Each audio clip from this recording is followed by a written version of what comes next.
What you're about to hear is not just another missing person story. It's one of the most haunting mysteries in American history, a case that began with a simple car crash and unraveled into decades of confusion, suspicion, and silence. Maura Murray was 21 years old, a nursing student with a bright future. But on a cold February night in 2004, she vanished from a quiet New Hampshire road, leaving behind her car, her belongings, and questions that still have no answers. Stay with us, because what happened next defies every logical explanation. On the evening of February 9th, 2004, a black satin sedan crashed on a rural stretch of Route 112 near Haverhill, New Hampshire. It was a freezing night, and snow covered the narrow two-lane road. To passing drivers, it looked like a simple accident until they realized the driver, a young woman, had disappeared. Around 7:27 p.m., a local bus driver named Butch Atwood noticed the Saturn facing the wrong direction, its front end dented from an impact with a snowbank. The airbags were deployed, and the engine was still running. Inside, he saw an airbag-dusted interior, a cracked windshield, and a faint trace of wine. When Butch stopped and offered help, the young woman, later identified as Maura Murray, appeared shaken but calm. She declined medical assistance, insisting she had already called AAA, even though there was no cell service in the area. Atwood found this strange, but assumed she wanted to handle things herself. He left, promising to call for help once he got home. Within 10 minutes, police arrived, but Maura was gone. Her car remained on the roadside, locked. Inside, investigators found a box of wine, a few empty beer bottles, and printed directions to Burlington, Vermont.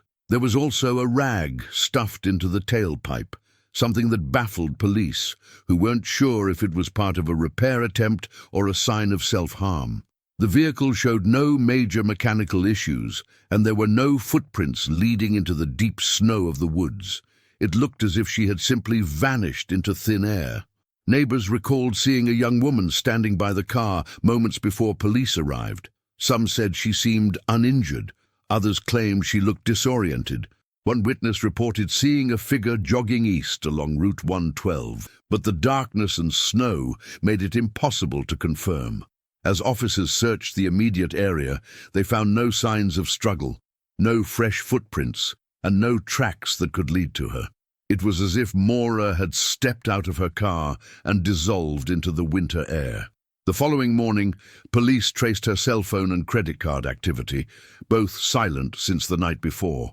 Her dorm room at the University of Massachusetts Amherst was later searched, revealing packed boxes and an email to her professors explaining she'd be gone for a week due to a death in the family. That death never happened. Something had driven Maura to leave, and Route 112 became the last known place she existed.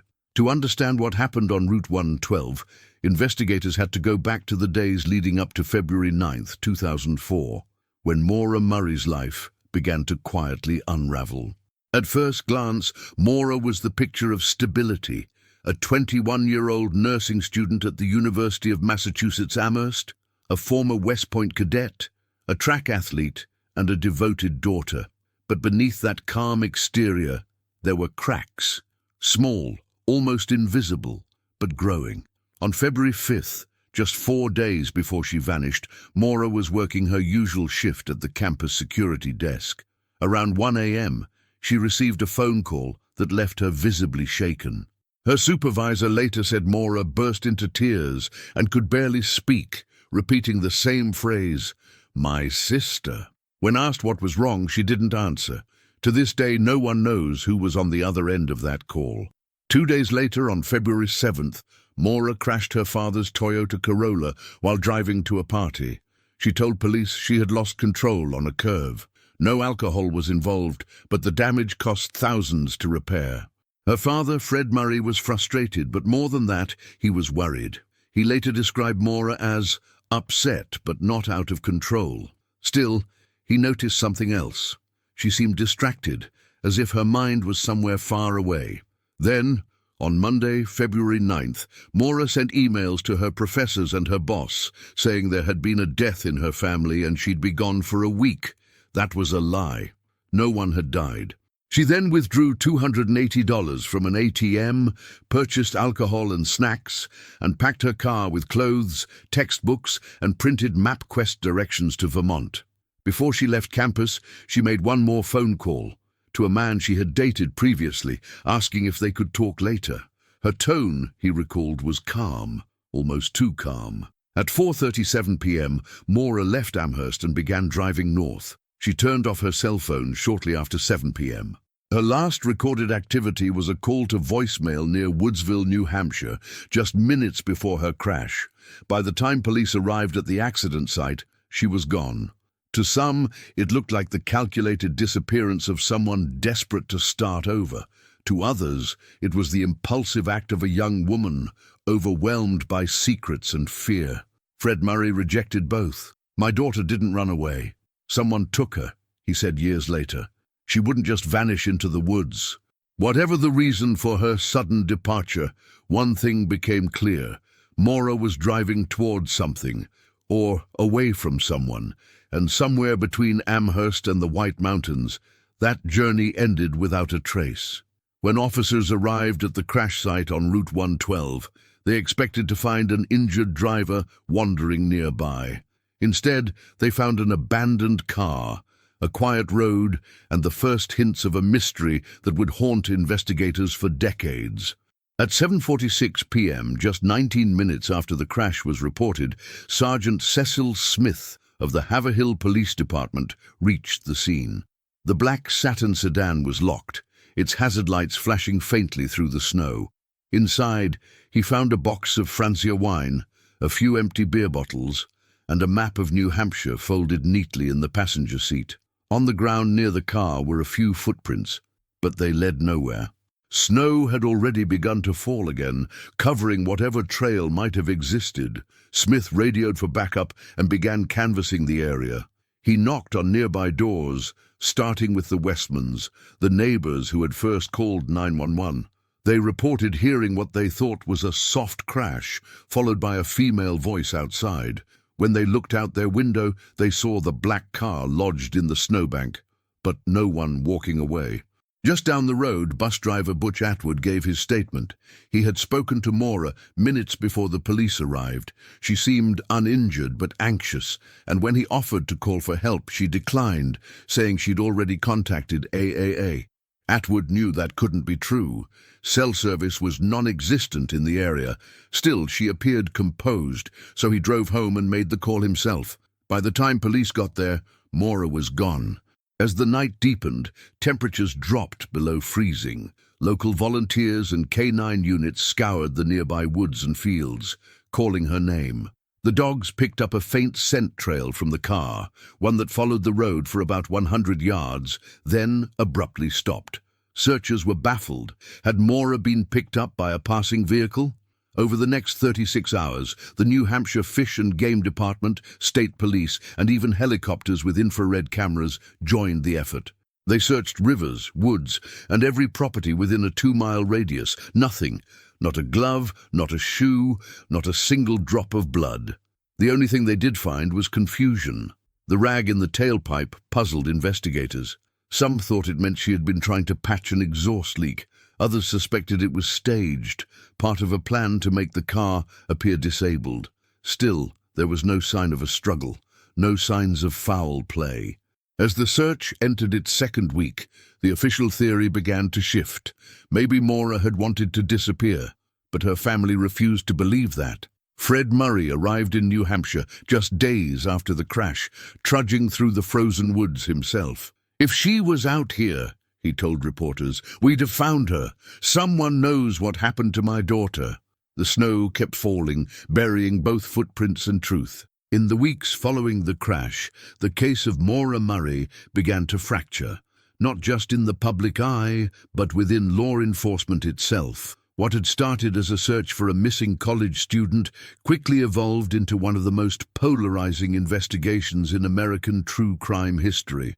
At first, the official stance was simple. Maura ran away. There was no evidence of foul play, no sign of an abduction, and no clear indication that she'd been pursued or attacked. She had packed her car with personal belongings, withdrawn money from the bank, and told her professors she'd be gone for a week. To investigators, that looked like a voluntary disappearance, but to her family, that explanation felt hollow, even insulting. Fred Murray was relentless. He refused to believe his daughter had just walked off into the cold night to start a new life. He traveled to New Hampshire almost every weekend for years, knocking on doors, organizing search parties, and confronting police for withholding files. "This isn't some runaway college girl story," Fred said in one interview. "Something happened to her on that road, and they know it." The New Hampshire State Police maintained that they had done everything by the book. They searched, they collected evidence, and when no signs of violence appeared, they classified the case accordingly. Yet internally, reports show conflicting opinions among officers. Some believed she was alive and hiding. Others were convinced she'd been met with foul play shortly after leaving her car. Adding to the confusion, Maura's digital footprint offered few clues. Her cell phone went silent just before the crash. Her credit cards and debit accounts were never used again. She seemed to have vanished from both the physical and digital worlds, a near impossibility in the 21st century. Public fascination with the case grew rapidly. Online forums, blogs, and message boards dedicated entire threads to theories about what might have happened. Some accused local residents of involvement. Others speculated that Maura met a stranger on Route 112, someone who offered help and turned predatory. Rumors spread faster than facts, and soon the case became a magnet for internet detectives, each convinced they held the missing piece of the puzzle. Meanwhile, Fred Murray's distrust of law enforcement deepened. He believed crucial evidence was being ignored or buried, including possible sightings, phone records, and inconsistencies in witness statements.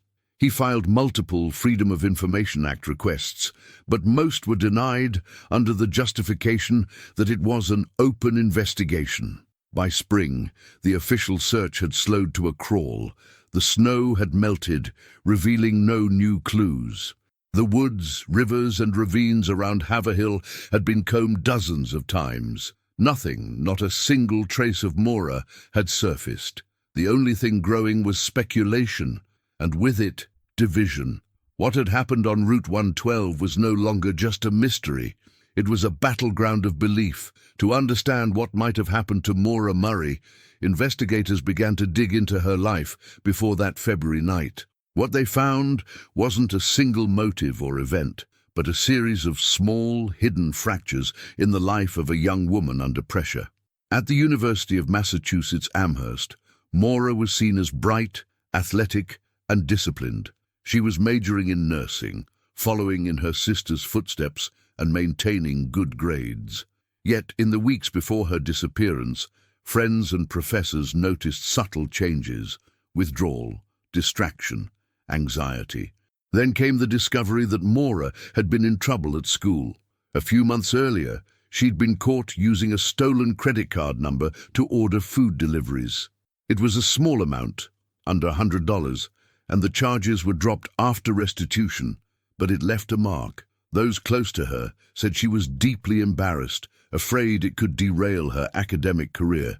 Adding to the tension, her relationship with her boyfriend, Billy Rausch, was strained.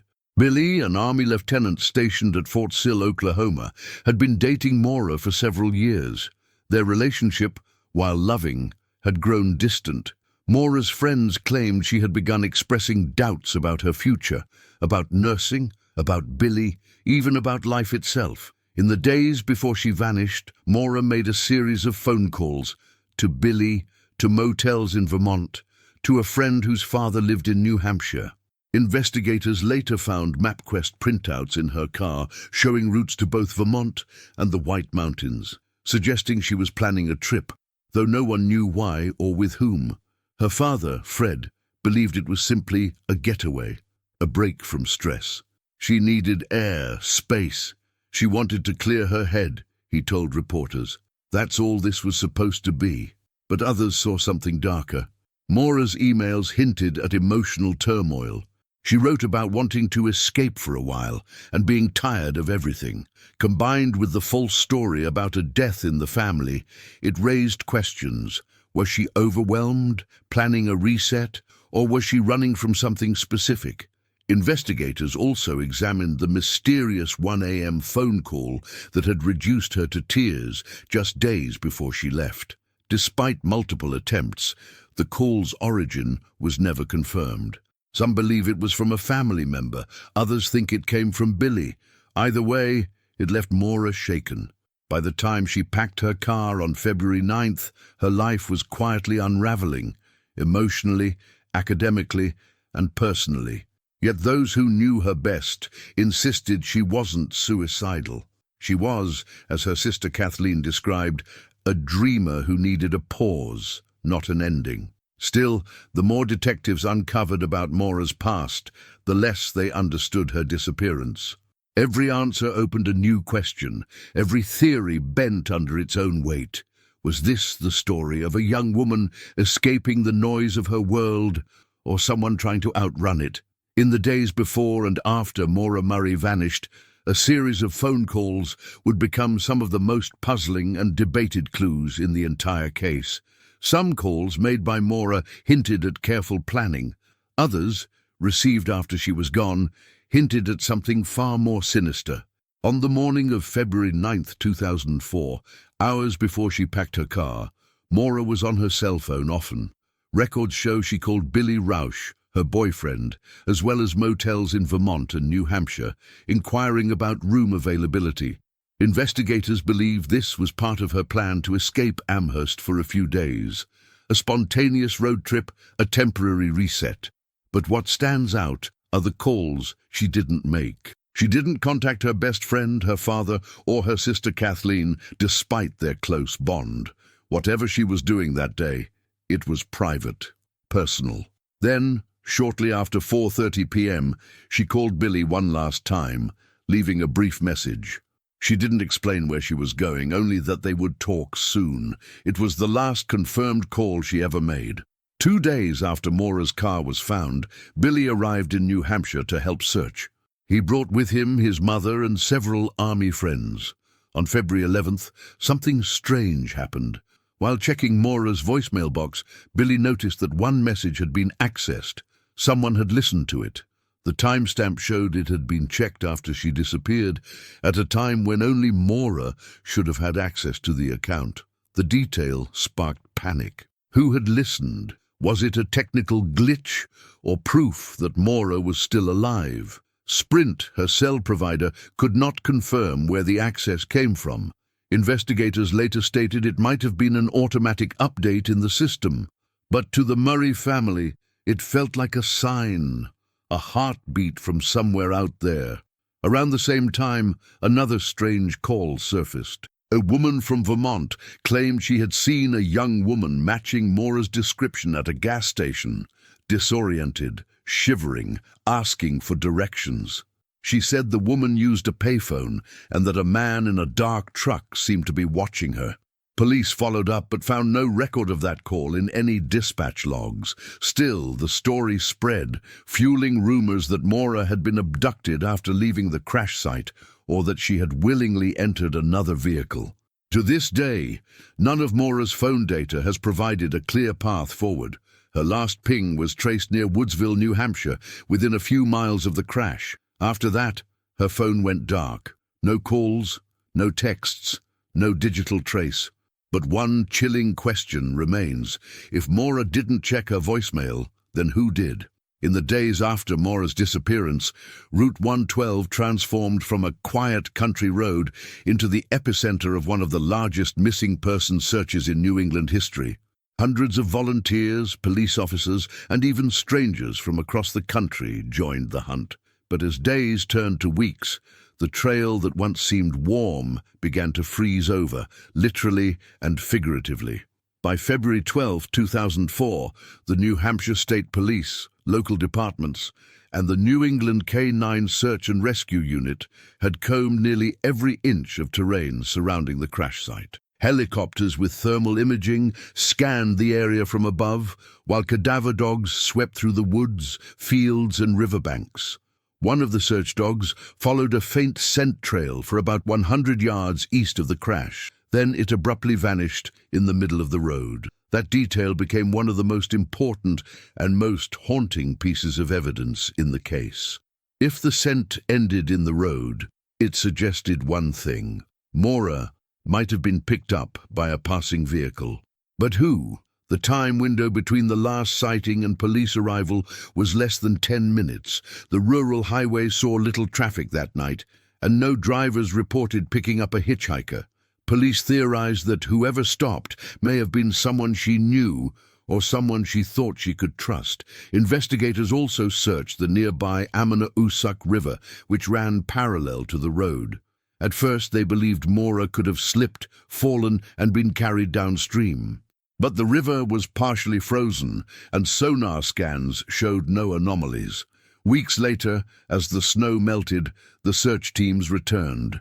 Still no evidence, no clothing, no phone, no sign of struggle.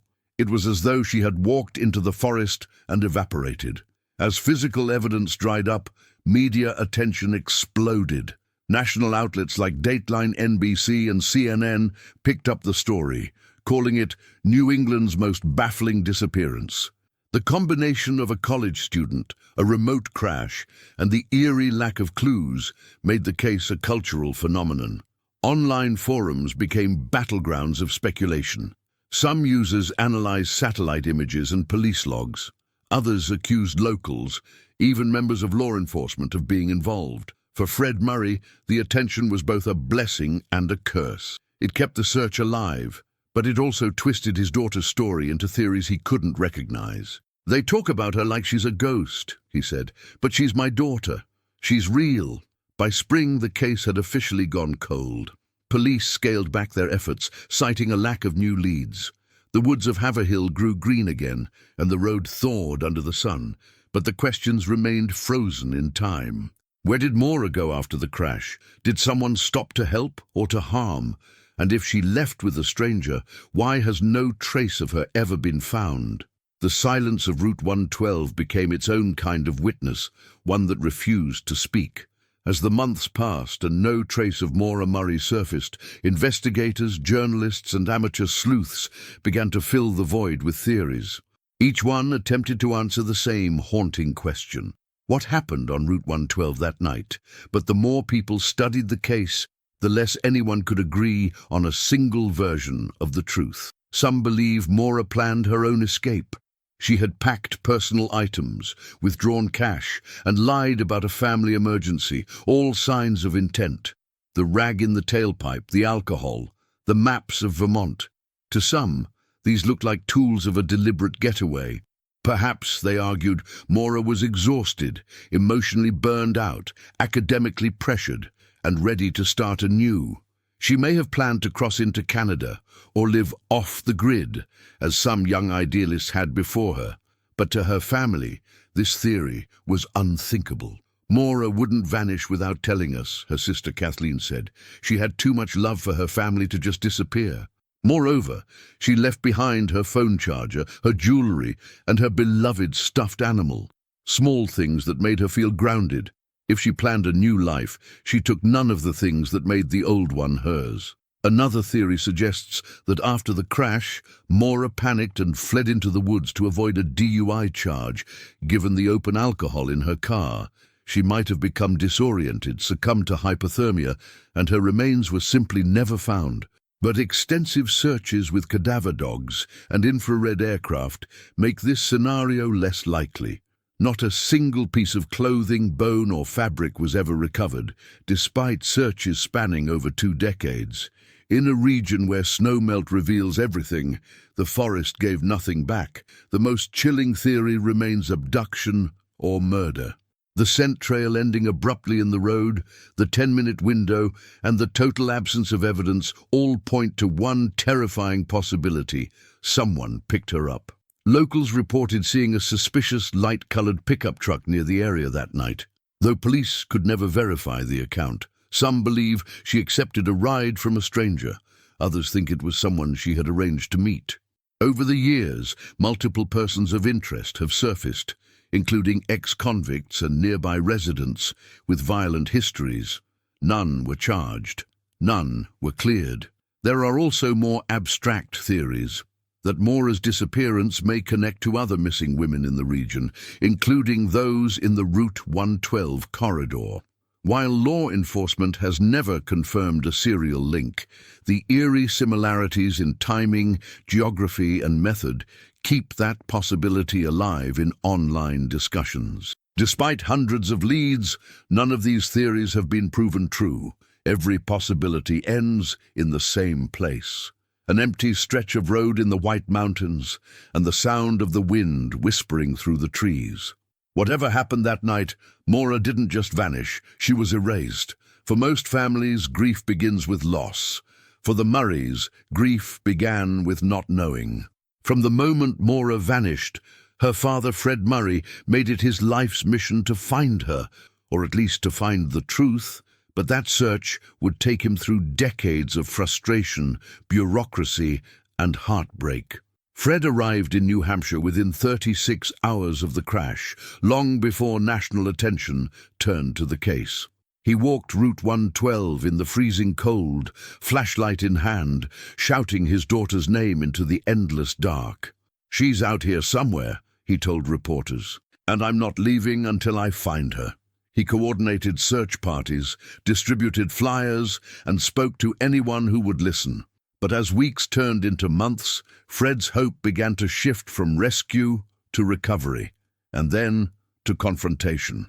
He became openly critical of law enforcement, accusing the New Hampshire State Police of mishandling the case from the beginning. "They treated her like a runaway," Fred said bitterly, "and every day they wasted assuming that the trail went colder." Fred wasn't alone. A retired police officer named John Kurt Murray, no relation, joined the effort, helping coordinate civilian searches and gather public records.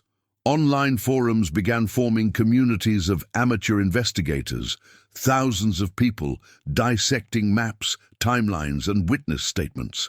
It was the dawn of digital true crime, and Maura's case became one of the first to thrive in this new era of online investigation. But with public attention came public noise. Theories grew wild, accusations flew freely, and misinformation spread like wildfire. Strangers claimed to know where her body was buried. Others accused Maura's family of hiding secrets. The internet obsession that was meant to bring answers also deepened their pain. Fred filed multiple Freedom of Information Act requests, demanding access to police files. Most were denied on the grounds that the case was still active. For years, he stood outside state buildings, holding signs that read, "Where is Maura? What are they hiding?" Even as the years passed, Fred never stopped returning to the crash site. Each February, he'd stand by the roadside memorial, a small wooden cross wrapped in blue ribbon, and whisper the same promise to his daughter, "I'll never stop looking." Maura's siblings have carried the search into the digital age. Julie and Kathleen Murray maintain a public awareness campaign, speaking at universities and working with advocacy groups for missing persons. Their hope is not only to find Maura, but to reform how disappearances are handled in rural America. For the Murrays, closure isn't just about one case. It's about ensuring no other family faces the same silence. Nearly 20 years later, one truth remains unshakable. The Murray family's faith has outlasted every theory, every rumor, and every failure. Because love doesn't end when a trail does. It just keeps walking. Nearly 2 decades have passed since the night Maura Murray's black Saturn crashed along Route 112 in rural New Hampshire, and she stepped into the cold darkness, never to be seen again. In that time, her disappearance has become more than a mystery. It has become a symbol of loss, of obsession, and of the questions that still haunt the spaces between evidence and imagination. Maura's disappearance helped redefine how missing persons cases are covered, investigated, and discussed. Before social media, most disappearances faded quietly from public memory. But Maura's story, young, intelligent, full of potential, resonated deeply. Her case became one of the first to live online, fueling thousands of posts, podcasts, documentaries, and even university studies about digital crowdsourcing and public investigation. The sheer persistence of public interest forced law enforcement to re-evaluate transparency, search coordination, and victim awareness. In many ways, the Maura Murray effect changed how the world talks about the missing. Every year, on the anniversary of her disappearance, people still gather along Route 112. They bring flowers, ribbons, and handwritten notes, some from strangers, others from those who never stopped caring. Fred, Julie, and Kathleen Murray often attend in silence. They don't speak of theories anymore, only of hope. "She's somewhere," Julie once said. "Someone knows something, and we're not giving up." Despite the years, tips continue to arrive, from hikers, retired officers, and locals who swear they saw something that night. None have cracked the case, but each one keeps the story alive, like embers refusing to go out. For many, Maura's story is no longer just about what happened to her. It's about what her disappearance reveals, about the fragility of safety, the illusion of control, and the persistence of love. She has become a figure suspended in time, both victim and symbol, both gone and ever present. Every driver who passes through that curve on Route 112 sees the small wooden cross by the snowbank and feels it, the weight of uncertainty, the ache of absence. It's a quiet reminder that sometimes the most haunting mysteries are not the ones we solve, but the ones we learn to live with. Maura's story may never find its ending, but perhaps that's what keeps it alive. The hope that somewhere out there, beyond the fog and the frost, the truth is still waiting to be found. If Maura Murray's story moved you, don't let it fade.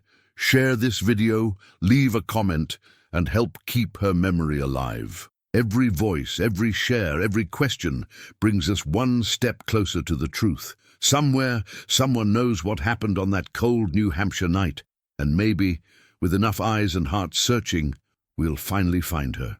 Subscribe for more real stories that deserve answers, because behind every missing person is a name, a family, and a life that still matters.